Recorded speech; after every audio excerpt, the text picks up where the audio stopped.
रूही ने जो है मधुबाला और जो है रोली के होते हुए मतलब कि उसके थ्रू ही जो बैग थे वो जो है फेंकवा दिए। अब क्यों फेंकवा दिए, ये क्या मामला था, ये सारा क्या सिस्टम था, जानते हैं इस वीडियो के अंदर। अगर आपने अभी तक हमारे चैनल को सब्सक्राइब नहीं किया तो जल्दी से सब्सक्राइब कर दिए ताकि आने वाली वीडियो का नोटिफिकेशन आप तक सबसे पहले पहुँचता रहे।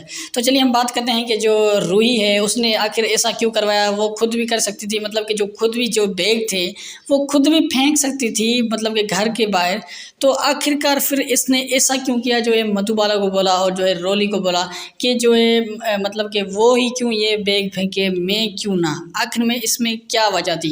असल में वजह ये थी कि मतलब कि रूही को मालूम था कि अगर मैं बैग फेंकूंगी तो ये सारा इल्ज़ाम मुझ पर आएगा, तो मैं तो अपने लिए बचना चाहती हूँ। और ये सारे जो बैग थे ये इम्पोर्टेंट थे और ऐसे काम वाले बैग थे जिसे फेंकने के बाद मतलब कि इसकी पिटाई होनी थी। लेकिन आखिरकार उसे तो वही करना था, वो तो बच गई, लेकिन फिर मधुबाला और जो रोली थे वो तो बेचारे फंस